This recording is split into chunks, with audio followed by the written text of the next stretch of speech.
아멘. 오늘 우리는 여호수아 사사기 룻기의 결정의 말씀 메시지 6번에 왔습니다.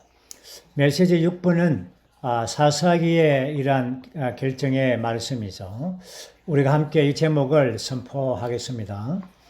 사사기의 내재적인 의미와 하나님께 경배하는 것에서 이스라엘의 변절. 이번 메시지에서 우리는 사사기의 이러한 내재적인 의미를 먼저 보고, 그런 다음에 17장, 18장에 있는 이스라엘의 경배에 있어서의 이러한 변절에 관하여 볼 것입니다. 물론 그 중간에 여호와의 천사라는 이러한 항목이 삽입되어 있습니다.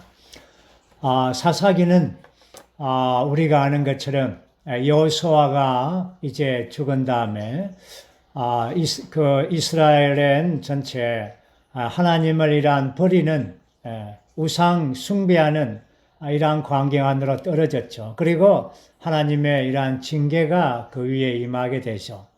그렇게 해서 사사들을 세우게 하심으로 이러한 사사기 전체는 12명의 사사, 온니엘에서부터 삼손까지의 이러한 7주기의 이러한 사사로서의 구성되어 있습니다. 먼저 이 사사기의 1장 1절 말씀 보면 아주 사사기에서 가장 탁월하고 이러한 놀라운 구절입니다. 1장 1절 2절 말씀 보면 여호수아가 죽은 후에 이스라엘 자손이 여호와께 여쭈었다. 저희를 위하여 누가 먼저 가나안 족속과 맞서 싸우러 올라가야 합니까? 그러자 여호와께서 말씀하셨다. 유다가 올라가야 한다. 내가 이미 그 땅을 그의 손에 넘겨주었다. 이러한 사사기 1장 1절과 2절은 사사기 전체에서 가장 아름답고 놀라운 구절입니다. 이 말씀은 여호수아의 이러한 승리의 연속이죠. 주님과 하나 되어서 하나님과 그분의 백성이 유기적으로 연합 안에서 이러한 놀라운 여호수아기에 이러한 먼저 들어갔을 때의 그 승리, 그 승리의 연속으로서 사사기가 1장에서 이렇게 이 구절이 있습니다. 그렇지만 이제 이러한 놀라운 구절을 통과하게 되면 이제 2장에서부터는 이스라엘의 이러한 완전한 이 패배의 광경을 보게 됩니다. 우리는 먼저 이 메시지 전체의 중점은 세 항목으로 되어 있습니다. 로마서 3개 항목으로 되어 있죠. 첫 번째 중점은 사사기의 내재적인 의미이고, 두 번째 중점은 2장에 나오는 여호와의 천사에 관한 계시입니다. 그리고 세 번째의 중점은 이스라엘의 변절, 특별히 경배에 있어서의 그 변절, 17장과 18장을 중심적으로 볼 것입니다. 먼저 우리는 첫 번째 항목, 로마서 1번을 함께 선포하겠습니다. 우리는 사사기의 내재적인 의미를 알아야 한다. 사사기의 내재적인 의미는 네 가지로 함축될 수가 있습니다. 첫 번째, 사사기의 내재적인 의미는 하나님께서 이스라엘의 남편이시다. 두 번째의 내재적인 의미는 이스라엘은 남편을 버렸다는 겁니다. 다른 남편들을 우상을 쟀습니다. 그 다음에 세 번째의 사사기의 내재적인 의미는 하나님께서 이스라엘의 왕이시라는 겁니다. 그리고 네 번째는 이스라엘은 왕이신 하나님을 버려서 이스라엘의 부패한 역사를 보여주는 것입니다. 그러므로 사사기의 전체의 내재적인 것은 바로 하나님과 이스라엘의 관계가 남편과 아내의 관계이기를 하나님은 원하시지만 이스라엘은 남편이기를 원치 않았고, 또한 하나님을 왕이심을 원하지 않은 것입니다. 이것이 사사기의 내재적인 의미이며 오늘날 우리 교회가 이러한 내재적인 의미 안에 들어가서 어떠한 공과를 배워야 할지를 보여주는 것입니다. 첫 번째 항목에서 하나님은 이스라엘의 남편이 되시기를 원하셨습니다. 이 방면에서 우리가 아는 것은 하나님께서 그 백성들을 이집트에서 이끌어서 광야에 도달하셨을 때에 이스라엘 백성들을 시나이 반도에서 거기에서 그 산 위에 올라서 그 산에서 하나님과 이스라엘과의 결혼 안으로 이끌어 갔습니다. 그 결혼의 정서가 그 결혼 정서가 바로 십계명이죠. 그 십계명에서 우리가 아는 것처럼 첫 번째 5계명은 하나님께 대한 남편에 대한 계명입니다. 나 외에 다른 신을 섬기지 말라. 어떠한 형상도 만들지 말고 어떤 것에 절하지 말고 경배하지 말고 이것이 전반부에 하나님께서는 이스라엘 백성들에게 그들에게 완전한 남편 이러한 남편이 되기를 하나님은 원했습니다. 그래서 사실 율법의 첫째, 두 번째, 세 번째 계명은 바로 하나님의 이러한 속성 가운데서 질투하심의 속성을 나타내 보인 것입니다. 나 외에 다른 남자를 두지 말라. 어떤 다른 남자들의 사진도 행상도 갖지 말고 어떤 다른 남자들의 존경하는 마음도 갖지 말라. 거기에 눈도 돌리지 말라. 오롯이 너희들은 나만 바라보라. 이것이 시나이 반도에서 하나님께서 그 이스라엘 백성들을 이끌고 와서 하나님과 그 백성 이스라엘과의 결혼 안으로 이끌어 들어간 것입니다. 그래서 하나님은 그 백성과 함께 영원토록 결혼 생활을 살기를 원했습니다. 그 좋은 땅에서. 그러나 우리가 아는 것은 이스라엘은 남편이신 하나님을 버렸습니다. 수많은 다른 남자들을 취했습니다. 많은 우상들이 길거리들마다 우상들이 있고 성읍마다 우상들이 있고 아주 정말 이러한 남편을 버린 마치 창녀와도 같은 이러한 이스라엘이 상태로 빠져버리게 된 것입니다. 그리고 이제 세 번째 우리가 보는 것은 하나님은 이스라엘의 왕이 되시기를 원했죠. 그렇지만 사사기에서 반복적으로 보는 것은 자기들이 그 당시에는 왕이 없었으므로 자기들이 보는 대로 옳은 대로 행했습니다. 바로 하나님의 왕이심을 버린 것입니다. 그리고는 이제 결국은 이 이스라엘이 남편이신 하나님과 왕이신 하나님을 버린 결과 이제 완전히 타락하고 부패한 역사입니다. 그래서 그 타락과 부패의 역사의 기록이 사사기에서 이렇게 많이 기록되어 있는 것입니다. 여호수아는 우리가 알듯이 여호와의 임재 안에서 가나안 주민들에게 거둔 놀라운 승리의 이스라엘의 역사에 관한 기록의 책이라면 사사기는 여호와를 저버림으로써 원수에게 당한 비참한 패배로 가득한 이스라엘의 역사를 기록한 책이 바로 사사기입니다. 그래서 사사기의 전체 이러한 21장까지의 이 조망을 보면 세 단락으로 우리가 볼 수 있는데 첫 번째 단락은 1장에서 2장 5절까지의 이스라엘이 하나님을 신뢰하는 이러한 아름다운 그림이 있죠. 그렇지만 2장 6절에서부터 16장까지 이스라엘이 하나님을 저버리는 이러한 광경들, 7차례의 이러한 광경들이 나오죠. 그러고 난 다음에 17장에서 21장까지는 이러한 급기야 이스라엘의 완전한 부패 안으로 빠지게 됩니다. 우리 오늘 보는 것은 나중에 세 번째 항목에서 우리 볼 것은 바로 경배에 있어서의 변질. 경배에 있어서 이러한 변질을 보게 되고, 그리고 그런 다음에 이제 도덕적인 부패를 보게 되고, 마지막으로는 정말 이스라엘의 이러한 지파들끼리의 전쟁, 살인하는 이런 끔찍한 장면으로 사사기가 이렇게 맞춰집니다.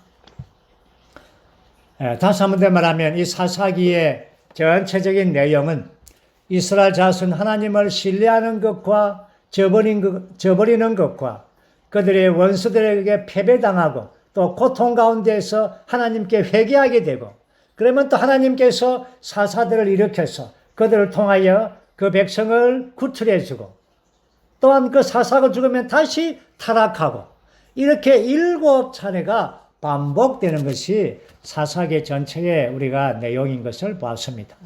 이러한 그림은 마치 오늘날 우리의 그림과도 같습니다. 우리의 체험과도 같습니다. 우리는 정말 7차례 완전한 시간 안에서 우리가 주님 오실 때까지 이러한 체험들의 반복을 갖게 되는 것입니다. 이제 우리는 두 번째 항목은 사사기 2장에 있는 여호와의 천사에 관한 것입니다. 우리가 로마서 2번 한번 선포하겠습니다. 사사기 2장 1절은 여호와의 천사에 대해 말한다. 아멘. 2장 1절 말씀을 제가 한번 읽어보겠습니다. 여호와의 천사께서 이렇게 말씀하셨다. 내가 너희를 이집트에서 올라오게 하였고 또 너희 조상들에게 맹세한 땅으로 너희를 이끌어 들였다. 내가 말하였다. 나는 너희와 맺은 언약을 결코 어기지 않을 것이니. 여기서 여호와의 천사가 나옵니다. 여호와의 천사는 바로 사실은 이스라엘을 정말 그분의 선민들을 섬기는 여호와 그분 자신인 것입니다. 이스라엘을 돌보시는 행동하시는 하나님을 나타내는 것이 바로 여호와의 천사입니다. 여기에 왜 여호와의 천사로서 나타나셨는가? 그것은 이스라엘이 합당한 아내로서 행동하지 않았고 또한 이스라엘이 하나님을 이러한 남편과 머리와 왕이신 그분을 이제 버렸기 때문에 이제 하나님께서는 그들의 종으로서 정말 여호와의 천사로서 와서 권면하고 이렇게 근면하고 하기를 이제 원하는 것입니다. 2장 1절에서 3절의 말씀을 보면 여호와의 천사이신 이 행동하시는 하나님, 다시 말해서 이 그리스도를 나타내고 있죠. 세 가지에 군면하면서 세 가지를 그 백성들에게 상기시켜 줍니다. 왕으로서가 아니라 남편으로서가 아니라 이러한 종으로서 이렇게 권고하고 있습니다. 첫 번째 권고는 바로 여호와께서 그들을 애굽에서 구출하여 약속된 땅에 이끌어 드린 것을 상기시켜 줍니다. 또한 두 번째는 그들에게 약속을 지키시는 신실한 하나님이신 것을 상기시켜 줍니다. 세 번째는 가나안 거민들과 언약을 맺지 않고 그들의 단을 헐어버리라고 이 명한 것, 이것을 다시 한 번 더 이렇게 상기시켜 주고 있습니다. 이렇게 해서 여호와의 천사이신 이러한 이스라엘의 종의 신분으로서 마치 이 방면을 볼 때에 우리는 사복음서에서의 그리스도의 방면을 우리가 볼 수가 있습니다. 사복음서의 그리스도의 마태복음에서는 그분은 왕구주로서 이 땅에 오심을 보여주고 있고, 마가복음에서는 왕의 신분에서부터 노예의 신분으로 이렇게 바뀌어져. 노예 구주이신 그리스도께서 어떻게 하나님과 그분의 백성을 섬기는가에 관하여 보여지고, 그리고 우리는 누가복음에서는 사람 구주이신 방면을 보고, 그리고는 요한복음에 갈 때 그분은 사람이실 뿐 아니라 그분 안에서는 이러한 신성한 생명의 속성이 나오는 하나님이신 것을 보여주고 있습니다. 그러므로 여기에서 여호와의 천사, 구약에서는 여기에 사사기의 2장에 있을 뿐 아니라 계속적으로 우리는 구약에서 출애굽기며 여러 방면에서 여호와의 천사가 나옵니다. 심지어 이 신약에서도 요한계시록 가면은 10장입니까? 거기 가면은 힘센 천사가 나오죠. 바로 그리스도를 나타내고 있습니다. 이러한 그리스도께서 구약에서는 여호와의 종으로서 오셔서 이스라엘 백성들에게 이렇게 권고하고 상기시켜주고 계신 것을 볼 수가 있습니다. 이제 우리는 이번 개요에서의 가장 중요하고 중심적인 부담인 로마서 3번을 보겠습니다. 우리 함께 선포해 보겠습니다. 사사기 17장과 18장은 하나님께 경배하는 것에서 이스라엘의 변절을 계시한다. 아멘. 사사기의 이러한 16장까지에서의 이러한 7차례의 이러한 이스라엘의 패배를 이제 보고, 그러한 패배 뒤에 이어서 17장에서 21장까지는 아주 비참한 이 이스라엘의 상황을 보여주고 있습니다. 어떻게 하나님의 백성이 이렇게까지 타락될 수가 있는가? 여기에 17장, 18장에서의 경배에 있어서의 변질로부터 시작해서 이제 19장에서는 이 아주 살인, 아주 입에도 담기도 어려운 이 토막 살인 사건이 나옵니다. 그리고 마지막에는 지파들끼리의 이러한 이 전쟁, 이러한 살인의 현장이 이렇게 나옵니다. 아주 이스라엘은 정말 심각한 비참한 상황에 빠집니다. 그것이 바로 오늘 17장과 18장에서 하나님께 경배에 있어서의 이스라엘의 변절에 관한 것입니다. 17장, 18장 우리가 이 다 읽어볼 필요는 없겠지만 우리가 대략적으로 우리가 이 이야기들을 알고 있습니다. 거기에 그 미가라는 그의 집에 있었죠. 에브라임 지방에 그 미가라는 지방에 그 집안에서 거기에 신당을 세우는 사건이 있죠.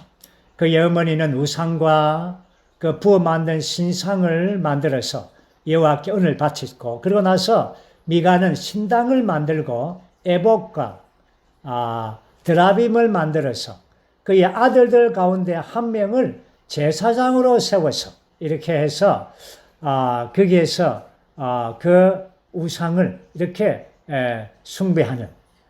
그런데 그렇게 하다가 이 나중에 그 한 레인이 자기 집안에 이렇게 오는 걸 보고 그 레인을 자기 집안에 제사장으로 세워서 그 1년에 연잎을 주죠. 어복과 함께. 그렇게 해서 이러한 고용된 제사장을 갖습니다. 이것이 아마 최초로 성직자 제도에 대한 연봉제라고 이제 첫 번째 연봉제라고 볼 수가 있죠. 어떻게 이렇게 해서 이 미가의 집에서 이러한 경배에 대한 이러한 변절을 보게 되는 것입니다. 그 당시에는 하나님의 성막은 실로에 있었습니다. 거기에 대제사장이 있었고 우림과 둠빔이 가지고 있었죠. 그렇지만 여기에 다른 경배의 어떤 중심을 갖게 되죠. 그 뒤에 이러한 미가의 집에 다른 경배가 발전되어서 그 사건을 계속해서 우리가 읽어보면 단 지파에서 몇 명이 와서 이러한 미가의 집에 이렇게 머물면서 그 상황을 보고 나중에 다른 지파가 저 위에 올라가서 라이스를 쳐서 그곳에서 어떤 정착할 때에 그 라이스가 나중에 다운이 되죠. 그곳에서 미가의 집에 있는 이러한 신상을 이렇게 탈취해 가죠. 그리고 거기에 있는 제사장을 이제 데려가고 이렇게 해서 거기에 다른 지파가 거기에 다른 경배의 중심을 이렇게 세웁니다. 이러한 그림을 보는 것은 경배의 중심 오늘날에 이러한 기독교의 상황을 적용할 수가 있습니다.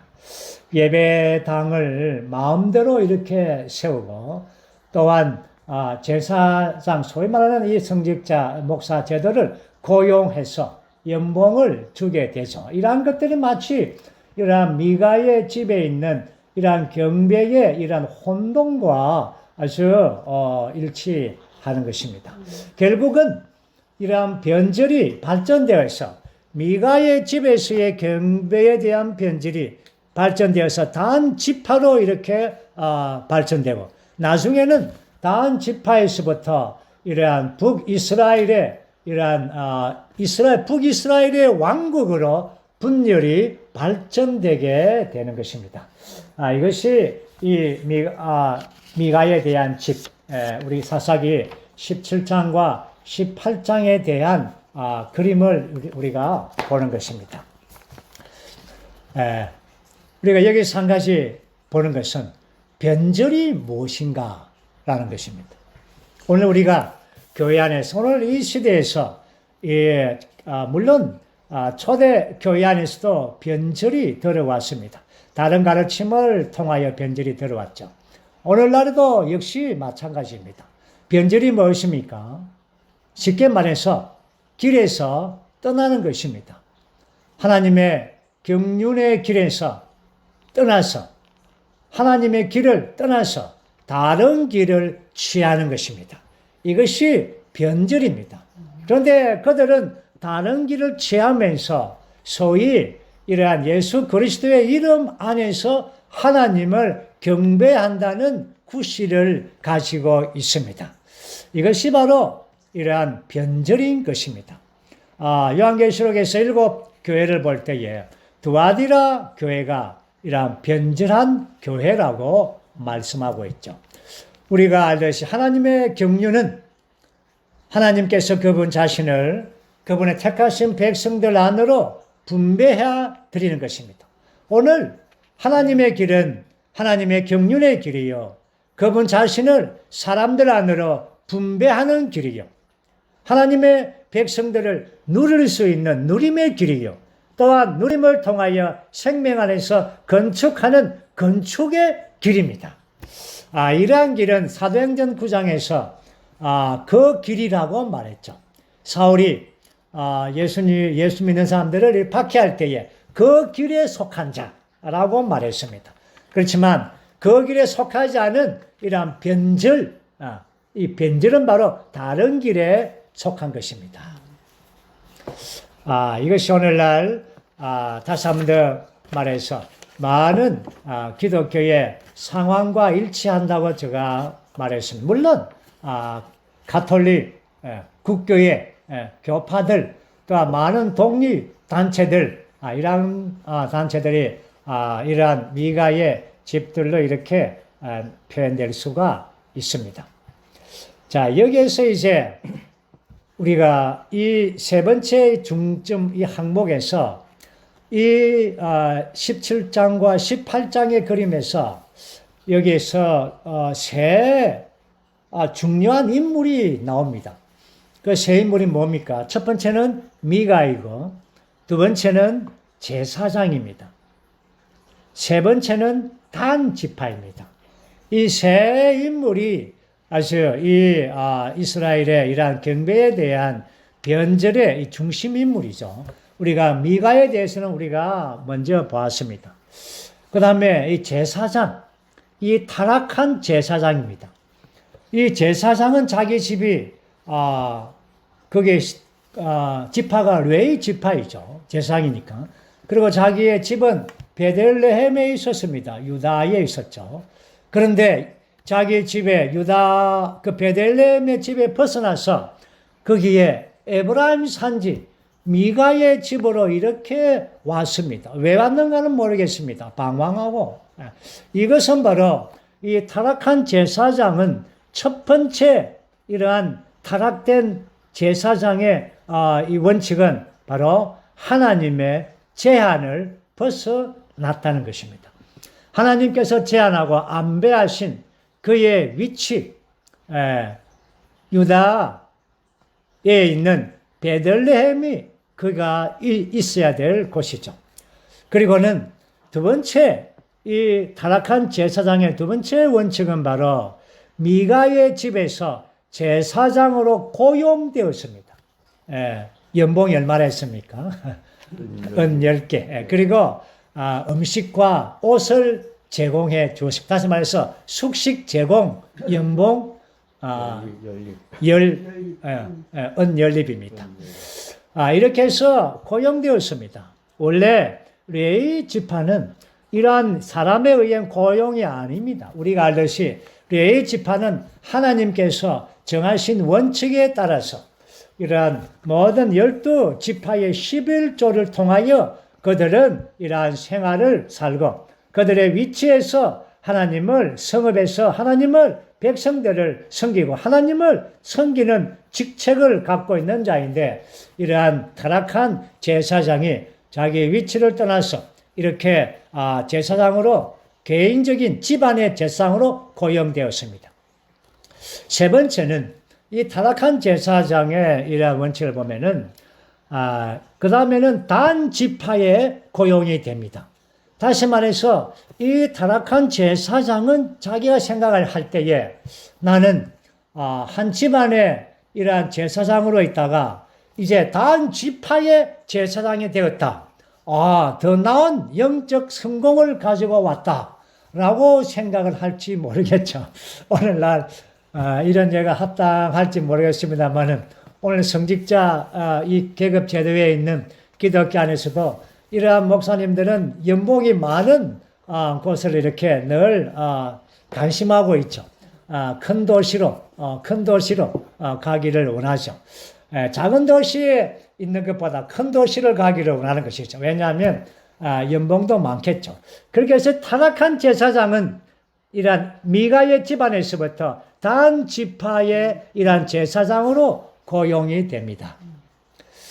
그리고는 여전히 우리 다시 한 번 더 말해서 그 당시 하나님의 집은 실로에 있었습니다. 그렇기 때문에 하나님의 집인 있는 그 경배의 중심과 이러한 대치되고 대립되는 것입니다. 마지막에 이제 타락한 제사장의 네 번째 보는 원칙은 바로 이러한 이 18장에서에 있는 이 타락한 제사장의 하나의 이러한 그림이 나중에 18장에 이러한 부패로 이어집니다. 레위인의 그 첩이 죽게 되고 이 12토막을 내어서 이렇게 각 지파에 보내는 이러한 끔찍한 사건, 그리고 20장, 21장에서 지파 간의 이러한 전쟁과 살해와 이러한 사건, 정말 베냐민 지파가 몰살될 뻔한 그 사건에 직면되었습니다. 하나님의 주권적인 개입으로 베냐민 지파는 몰살되지가 않았죠. 이러한 제사장의 타락에 대한 방면을 보았습니다. 그 다음에 이제 보는 것은 바로 세 번째 사람 누굽니까? 단 지파입니다. 단 지파는 우리가 알듯이 여호수아에서 단 지파가 할당된 땅을 그들이 얻었습니다. 그 해변가에 조그만 땅을 얻었죠. 그런데 거기에 철병거를 가진 아모리 족속들을 정복하지를 못했습니다. 그래서 그들은 다른 땅을 정복하기 위하여 저 북쪽 이스라엘 북쪽 라이스 땅으로 조용한 평온한 마을입니다. 그 땅을 정복하려고 올라가는 중에 미가의 집에 들린 것입니다. 그 집에서 유숙하게 되었죠. 그리고 거기에서 신상과 에봇과 드라빔과 이러한 제사장 이러한 것들을 보게 된 겁니다. 그리고는 이제 그 뒤에 단 지파가 이 미가의 집을 탐냈죠. 뭘 탐냈습니까? 신상. 그래서 결국은 그 군대가 가서 미가의 집을 그래서 빼앗았습니다. 훔쳤죠. 신상과 제사장을 이렇게 빼앗아 갔습니다. 그리고는 그 라이스, 지금 이제 라이스를 단이라고 했죠. 그 단 그 지방에 거기에 제단을 세웠습니다.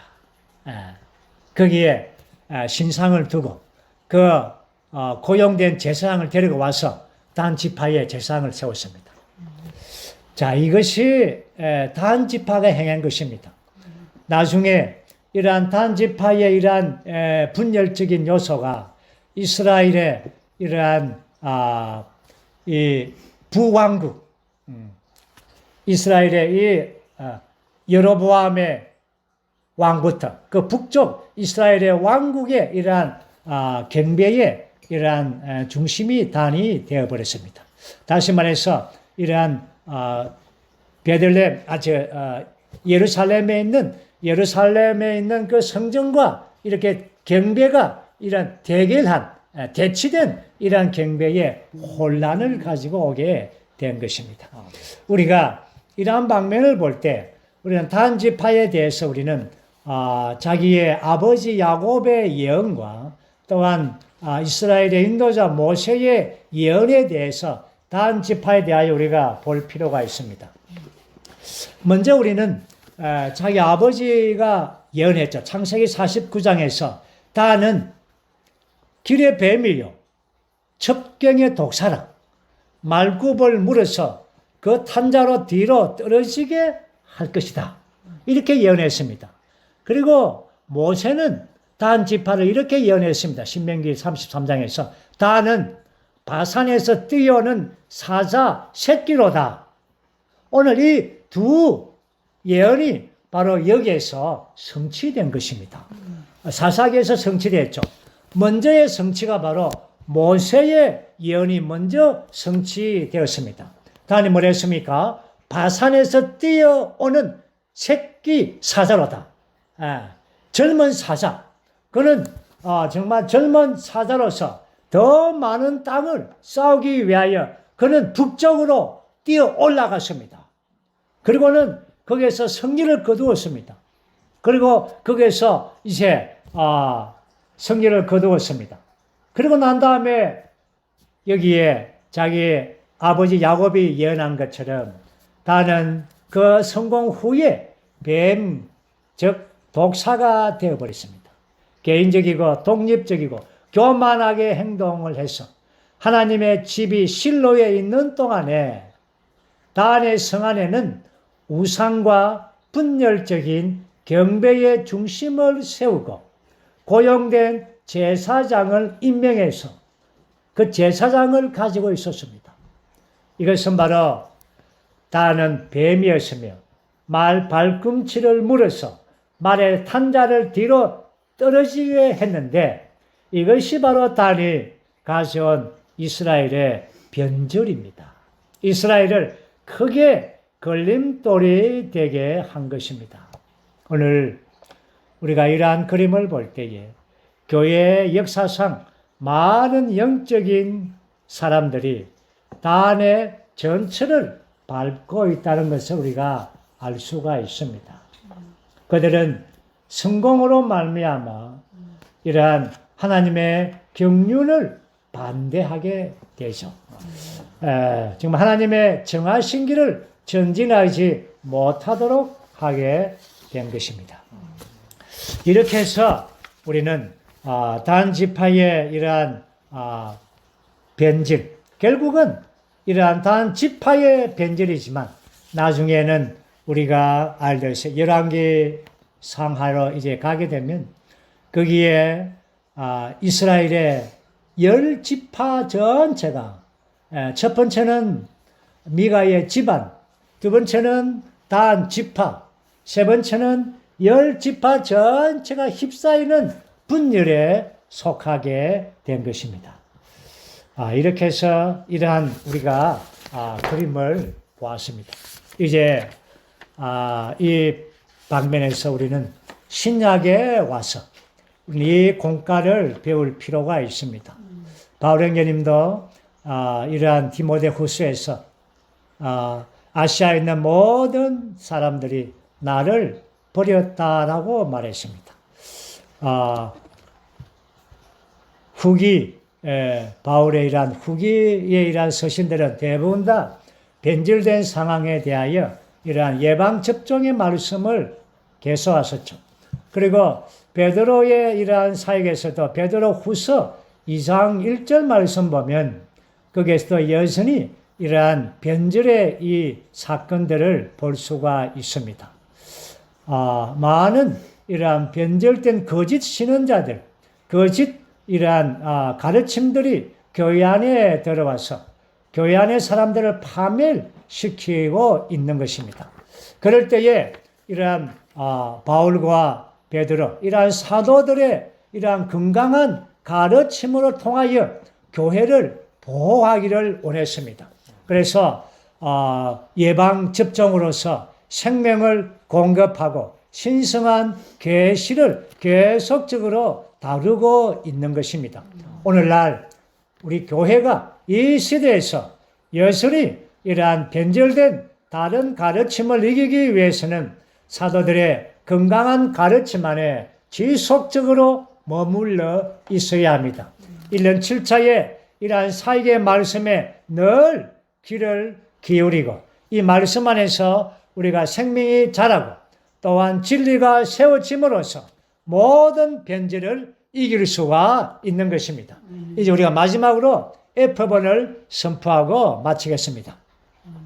오늘날 변질의 시대에 우리는 하나님의 순수한 말씀에 대한 완전한 계시를 증언하고 다음의 항목들을 포함한 하나님의 말씀에 계시된 더 깊은 진리들을 위해 싸워야 한다. 우리는 교회 안에서 더 깊은 진리, 여기에 6가지 항목이죠.